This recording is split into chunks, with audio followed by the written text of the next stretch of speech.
Commander Vex Thorn stood in the cargo bay of his warship, the Crimson Reaper, watching as his crew hauled their latest prize aboard.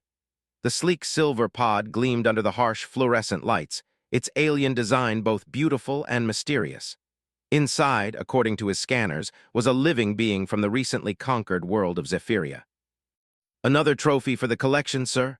asked Lieutenant Kor, his second-in-command, a brutal man with scars crisscrossing his face from countless battles. Vex nodded, though something felt different about this particular capture.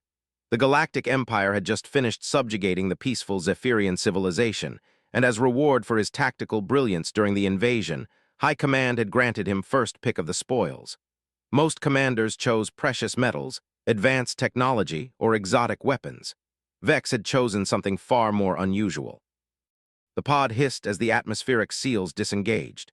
Steam billowed out, revealing the figure within. Vex's breath caught in his throat. The being inside was unlike anything he had ever seen.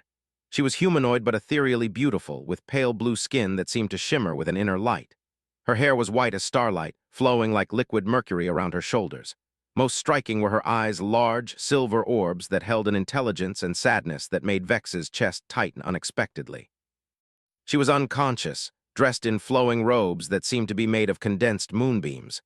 Around her neck hung a pendant that pulsed with soft blue light, matching the rhythm of her breathing.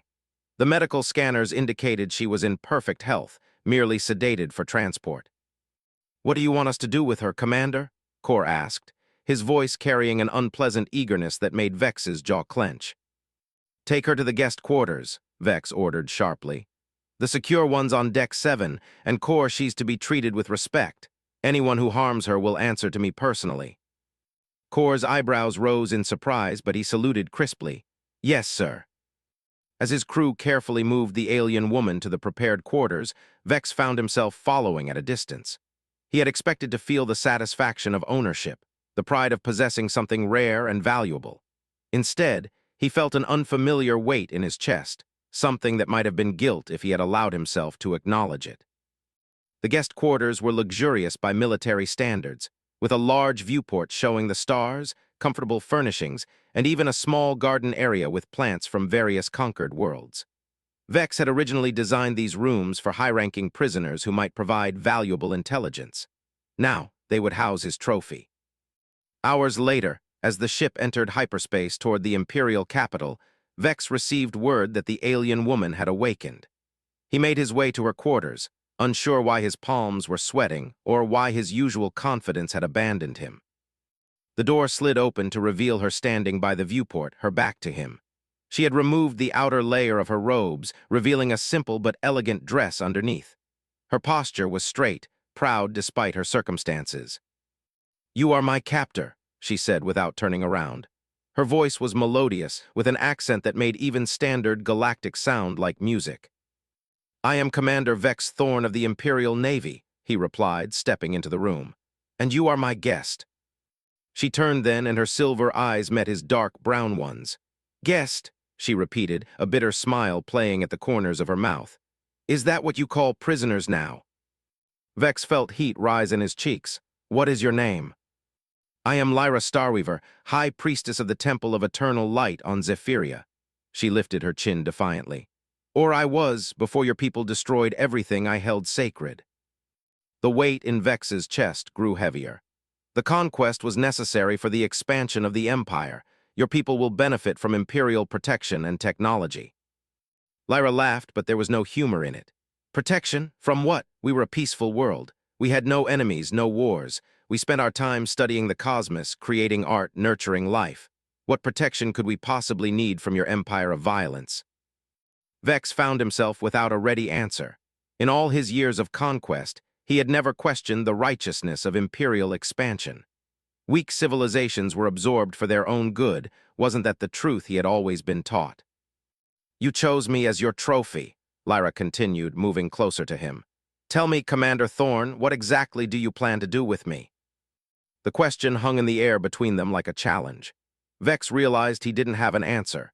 He had acted on impulse when he chose her, driven by something he couldn't name. Now, faced with her dignity and intelligence, the concept of keeping a sentient being as a trophy seemed suddenly monstrous. "I haven't decided," he said quietly. And for the first time in his military career, Commander Vex Thorn felt truly uncertain about his path forward. Over the following days, Vex found himself drawn to visit Lyra's quarters more frequently than he cared to admit. What began as duty checks on his valuable prisoner had evolved into something resembling conversations. She challenged everything he believed about the Empire, about conquest, about the natural order of strong, dominating weak. "Your people worship strength above all else," Lyra observed during one of their talks. She was tending to a small flowering plant from her homeworld that Vex had retrieved from the cargo hold. "But tell me, what good is strength without wisdom? What purpose does power serve if not to protect and nurture?" Vex watched her gentle hands coax new blooms from the alien plant. "Strength ensures survival. The weak are consumed by the strong. It's the law of nature." "Is it?" Lyra turned those silver eyes on him again. "On Zephyria, we had creatures called stellar wings, beautiful beings that could soar between the clouds and the stars. They were physically weak, barely able to defend themselves against the smallest predator, yet they were essential to our ecosystem. Their dance through the upper atmosphere created the aurora lights that helped our crops grow. Their songs calmed the great storm beasts that could destroy cities." She moved to the viewport, gazing out at the stars rushing past. "We protected them not because they were strong, but because they were precious, because a world without their beauty would be diminished." "Pretty philosophy," Vex said, though his voice lacked conviction. "But philosophy doesn't stop invasion fleets or prevent conquest." "Doesn't it?" Lyra smiled sadly. "Your empire conquers worlds, but what does it create? What beauty does it add to the universe? What songs does it sing among the stars?" That night, Vex lay awake in his quarters, staring at the ceiling. Lyra's words echoed in his mind, mixing with memories he had long suppressed. He remembered his sister Alina, barely 10 years old, painting watercolors of flowers that existed only in her imagination. She had died in a bombing raid when rebel forces targeted their military colony. He had joined the Navy to prevent such attacks, to bring order through strength. But when was the last time he had seen anyone paint flowers? The next morning brought news that changed everything. Admiral Cross, Vex's superior and mentor, had decided to inspect the captured Zephyrian artifacts personally. The man was known for his particular tastes in exotic prisoners, and Vex felt his blood turn cold when he realized what this meant for Lyra. "She's quite a specimen," Admiral Cross said as he reviewed the files in Vex's ready room. He was an older man, gray-haired and scarred, with cold eyes that had seen too many atrocities. "I think I'll transfer her to my personal collection when we reach the capital." "Sir, with respect, she was granted to me by High Command as recognition for the Zephyrian campaign," Vex said carefully. Cross laughed, a sound like grinding metal. "And I'm granting you something better in return: 3 Andromeden pleasure slaves and a case of genuine Tau Ceti whiskey. Far more practical than keeping that ice princess around." "I prefer to keep my current arrangement, sir." The Admiral's expression darkened. "That wasn't a request, Commander. I've grown fond of collecting the religious leaders of conquered worlds. They have such interesting perspectives on pain and suffering." His smile made Vex's stomach turn. "She'll be a welcome addition to my menagerie." After Cross left, Vex stood alone in his ready room, fists clenched. He had served under the Admiral for 12 years, had witnessed his cruelty countless times, and had always told himself it was necessary for maintaining order. But the thought of Lyra in Cross's hands filled him with a rage he hadn't felt since Alina's death. He found Lyra in her quarters, reading from a small device. She had somehow activated one of the Zephyrian data tablets from the cargo hold. She looked up as he entered, immediately noticing his expression. "Something troubles you, Commander." "We reach the capital tomorrow," he said abruptly. "Admiral Cross wants to transfer you to his personal custody." Lyra's face went pale and the data tablet slipped from her fingers. "I see, and this distresses you because—" Vex realized he was packing, his hands behind his back in a gesture of barely controlled agitation. "Because he's not interested in keeping trophies. He enjoys breaking them." "I appreciate your concern," Lyra said quietly, "but I am not your responsibility to protect." "Aren't you?" The words came out more forcefully than he intended. "I chose you. I brought you here. That makes you my responsibility." Lyra stood slowly, studying his face with those penetrating silver eyes. "You speak of responsibility, but what of choice? What if I could choose my own fate?" "You're a prisoner of war. You don't get choices." Everyone gets choices, Vex, she said, using his first name for the first time. Even you, especially you. That evening, as the ship prepared for its final jump to the Imperial capital, Vex made a decision that would change both their lives forever. He accessed the ship's computer system and began uploading new navigation coordinates, not to the capital, but to an uncharted system on the outer rim, far from Imperial space. As he worked, he could hear Alina's voice in his memory, asking him why he painted his toy soldiers gray instead of bright colors like the flowers in her pictures. He had told her that soldiers didn't need to be beautiful, they just needed to be strong. Maybe it was time he learned the difference between strength and cruelty, between order and oppression. Maybe it was time he chose protection over conquest, beauty over brutality. The coordinates locked in.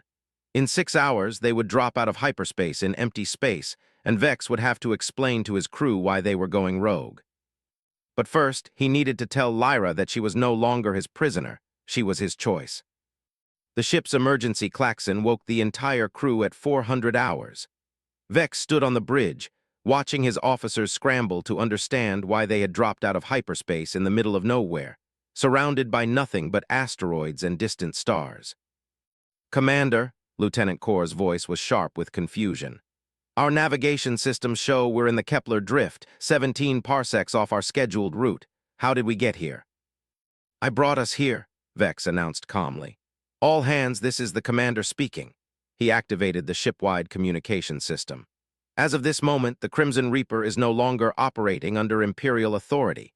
Any crew member who wishes to remain with the Empire will be provided with an escape pod and coordinates to the nearest Imperial outpost. Those who choose to stay will be following a new path."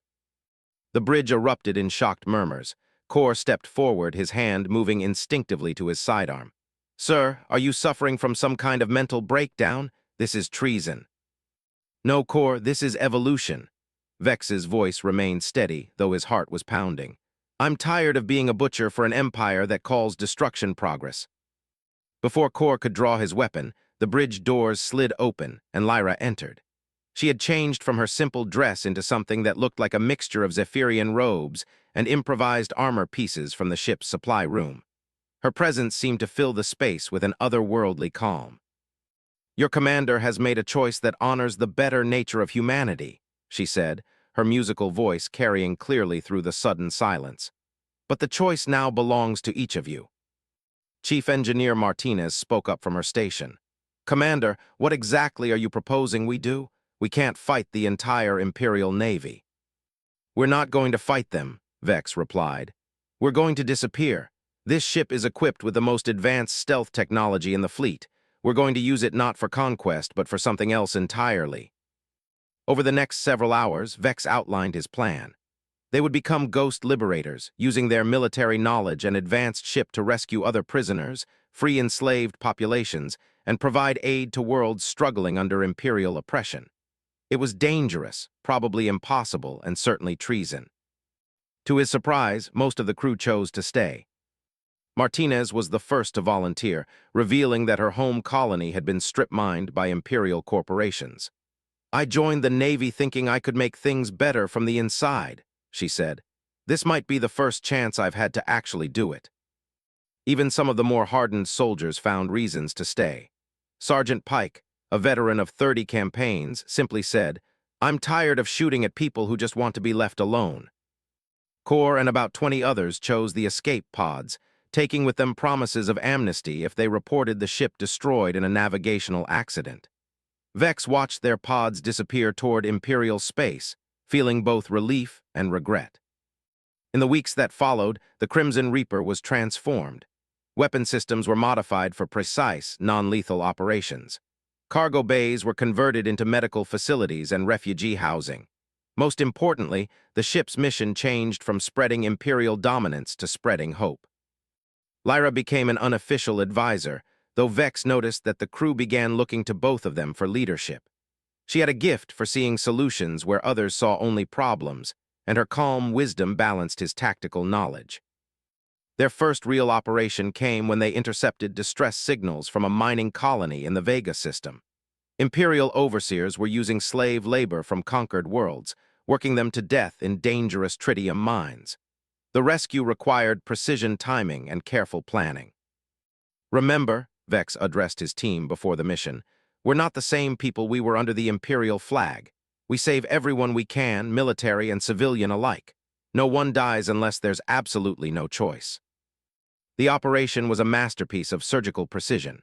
They disabled the orbital defense platforms with EMP bursts, used transporters to extract the enslaved workers, and left the overseers stranded but alive on the planet's surface with enough supplies to survive until rescue arrived. But it was during the evacuation that Vex truly understood how much he had changed. A young Zephyrian girl, no more than 8 years old, had been separated from her family in the chaos. She was terrified, alone, and speaking only her native language. Lyra knelt beside the child, speaking in soft, musical Zephyrian phrases. The girl's fear melted away as Lyra wrapped her in a gentle embrace. When Vex approached to help, the girl looked up at him with the same silver eyes as Lyra's people, and instead of fear, he saw trust. "Thank you," the child whispered in broken standard Galactic. "Thank you for bringing us home." That night, as they watched the refugee ships depart for a safe colony world, Lyra and Vex stood together on the observation deck. The rescued families were visible through the transparent aluminum, children playing while their parents held each other and wept with relief. "You've saved more lives in 1 month than I preserved in 20 years of conquest," Vex said quietly. "We've saved them," Lyra corrected. "And this is only the beginning. There are thousands of worlds suffering under Imperial rule, millions of people who dream of freedom but have no one to help them." Vex turned to look at her, this woman who had been intended as his trophy but had instead become his purpose. "Lyra, I need you to know something. When I chose you on Zephyria, I thought I was claiming a prize. I was wrong." "What were you doing then?" "I was choosing my conscience. I was choosing my future." He paused, gathering courage for words he had never expected to speak. "I was choosing my partner." Lyra's silver eyes widened, and for a moment the composed priestess gave way to something more vulnerable. "Vex, are you certain? I am not of your people. Our worlds, our cultures, everything we are is different." "Our hearts aren't different," he replied. "Our dreams of a better universe aren't different. Our commitment to protecting the innocent isn't different." As if to emphasize his point, a child's laughter drifted through the deck from the refugee quarters. Both of them smiled at the sound. "Then ask me properly," Lyra said, her voice soft but steady. "Ask me as an equal, not as a captor to his prize." Vex took her hands in his, feeling the subtle warmth of her unusual physiology, the strength in her slender fingers. "Lyra Starweaver, will you be my partner in all things? Will you help me build something beautiful from the ashes of my old life?" Her smile was radiant as starlight. "Yes, Vex Thorn, but know that what we're building will belong to both our peoples and to all the peoples we liberate. It will be larger than just us." As they kissed for the first time, the stars wheeled overhead, and somewhere in the distance, the ships full of free people sailed toward hope. 6 months after their first liberation mission, the Crimson Reaper had become something unprecedented in the galaxy, a symbol of hope that could appear anywhere, strike against oppression, and vanish before Imperial forces could respond. Their reputation grew with each successful operation, and with it came something neither Vex nor Lyra had expected, a wedding invitation. The message came through encrypted channels from the free colony of New Haven, a world they had liberated from Imperial strip mining operations. Elder Davy, the colony's leader, sent a simple request. "Would the Ghost Commander and the Star Priestess honor us by allowing us to witness their union?" "They want to throw us a wedding," Vex said, still staring at the message in disbelief. "They're offering to gather representatives from every world we've helped to make it a celebration of the alliance we're building." Lyra smiled as she read over his shoulder. "And you find this surprising? You've given these people something they thought was lost forever hope. They want to celebrate the symbol of that hope." "We're not symbols," Vex protested. "We're just people trying to make things right." "Sometimes people and symbols are the same thing," she replied gently. "But that doesn't mean we stop being ourselves." The wedding preparations became a logistical challenge that rivaled their most complex military operations.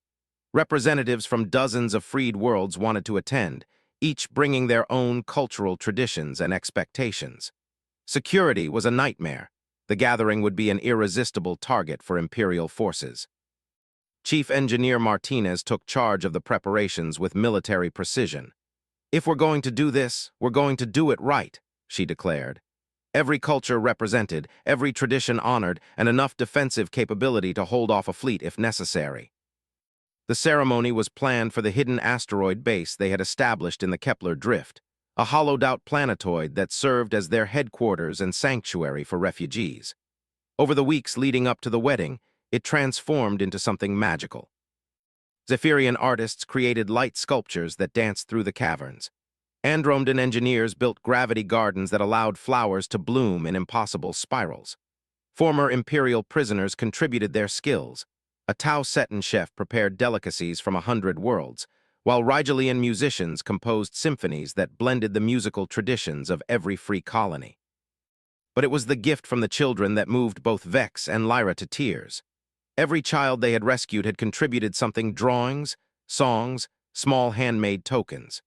Together, they had created a tapestry that told the story of their liberation, with Vex and Lyra depicted not as conquerors or rulers, but as gardeners tending a field of flowers that represented free worlds.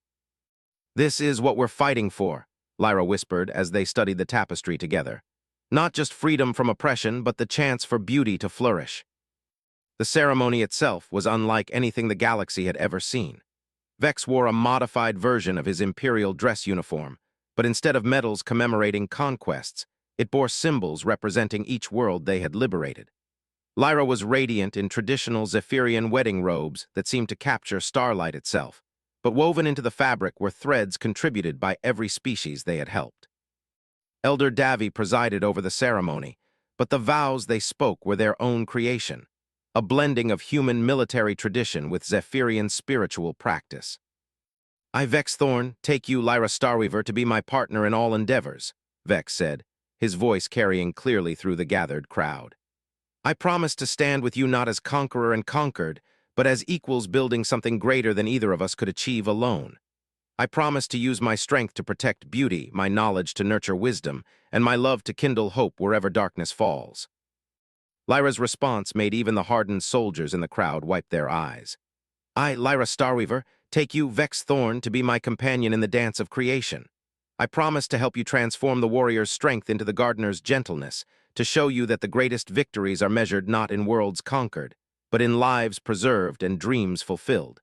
Together, we will plant seeds of hope among the stars." But the most powerful moment came when the representatives of each freed world stepped forward to offer their blessing. A young Andromedan engineer spoke of finding purpose beyond survival. An elderly Rigelian philosopher quoted ancient texts about the marriage of strength and wisdom. A former imperial slave simply said, "Thank you for showing us that freedom is possible."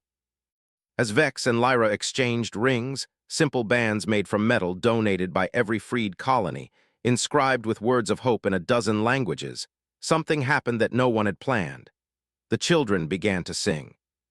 It started with the Zephyrian children, their voices raised in a traditional wedding song. But then the Andromedan children joined in with their harmonic drones, and the Tau Cetan children added their rhythmic chants. Soon every child present was singing, not the same song but a blend of melodies that somehow harmonized perfectly despite coming from completely different musical traditions. The adults joined in, and the asteroid base filled with a sound that had never been heard before, the voices of a dozen species, former enemies and strangers, singing together in celebration of hope and love. But even as they celebrated, the universe was conspiring to test their resolve. In the capital of the Empire, Admiral Cross was assembling the largest fleet in Imperial history.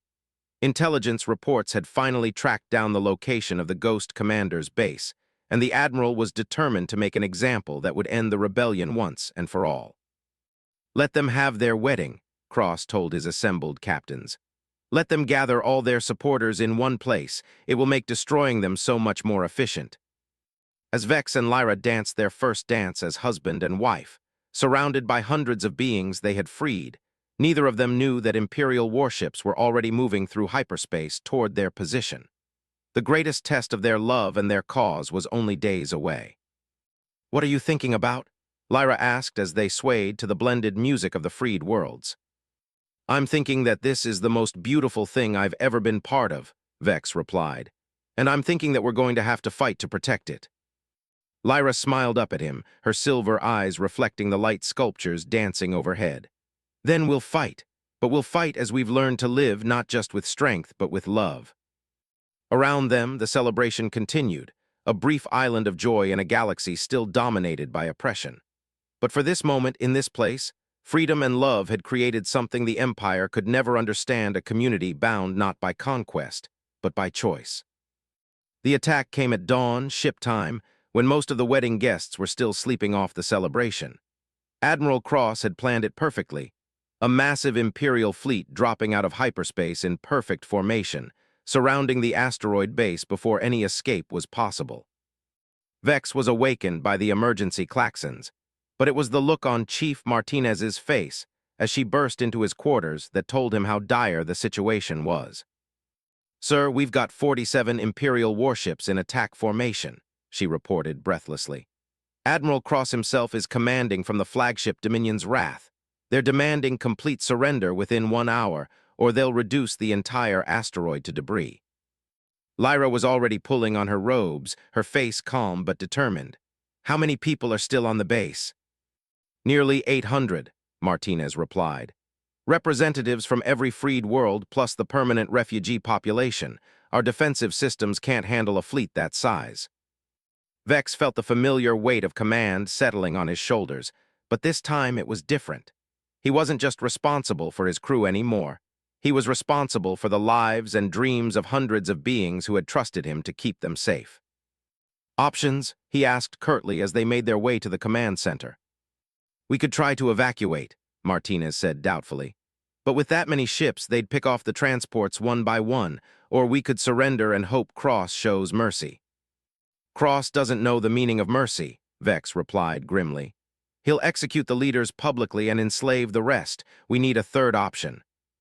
In the command center, chaos reigned as representatives from dozens of worlds tried to understand what was happening. Some called for immediate surrender, others for a hopeless last stand. Fear filled the air like smoke, threatening to choke out the hope they had spent months building. Then Lyra stepped forward, and somehow her presence calmed the storm of panic.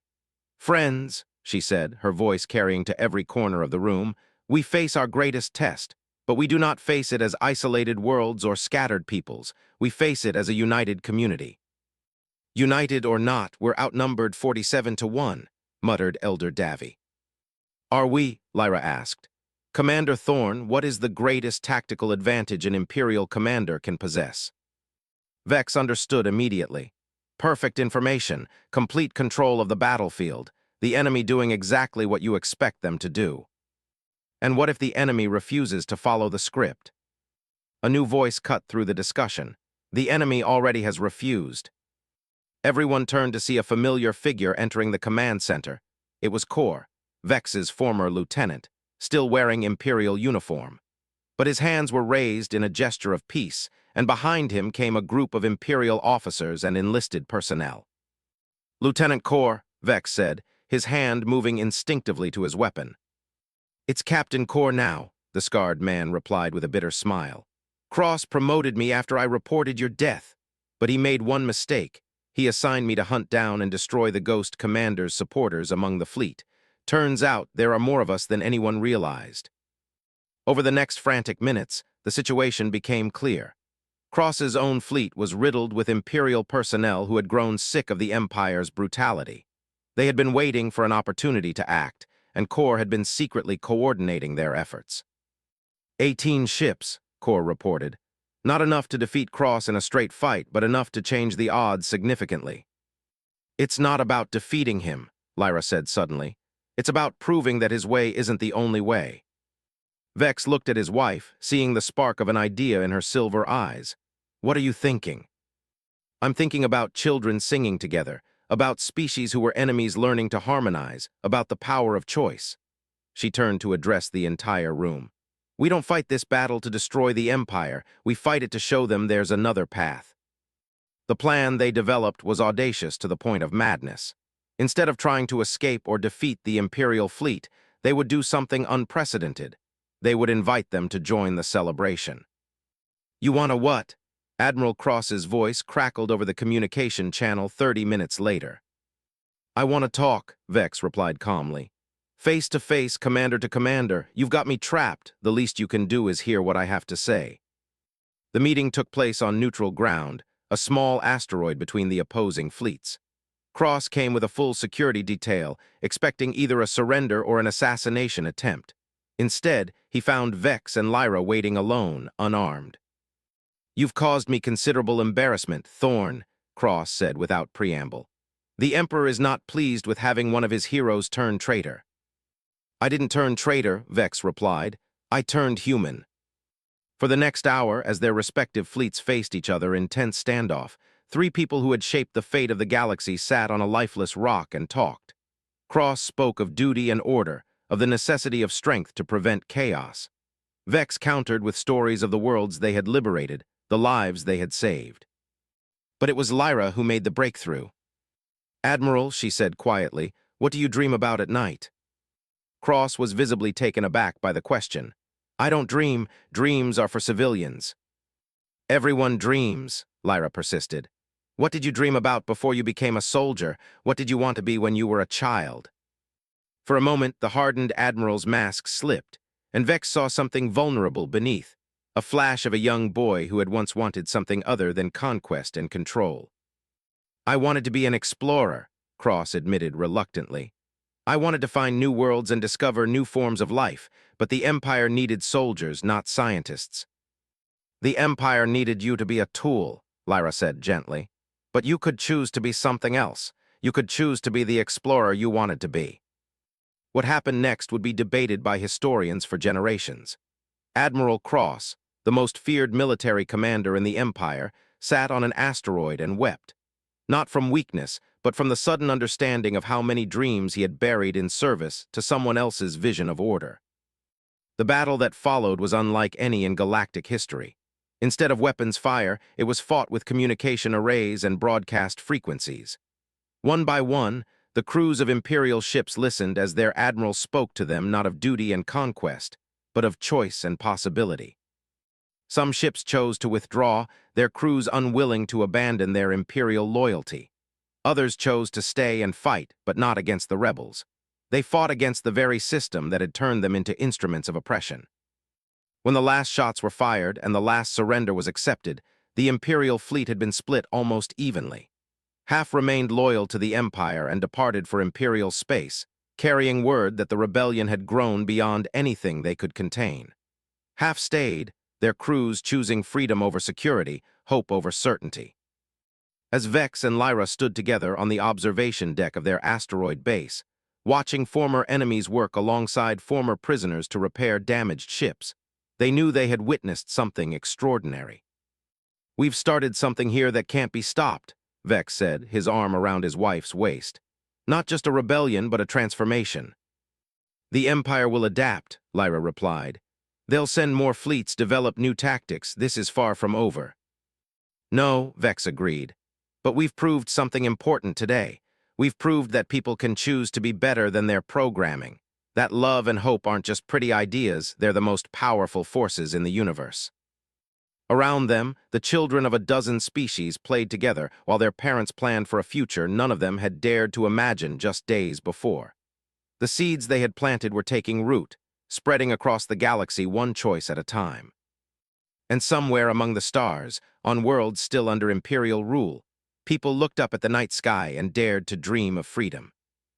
The captive alien woman who was supposed to be a trophy had indeed become a bride, not just to one human commander, but to the revolutionary idea that the universe could be a place where strength served love instead of the other way around.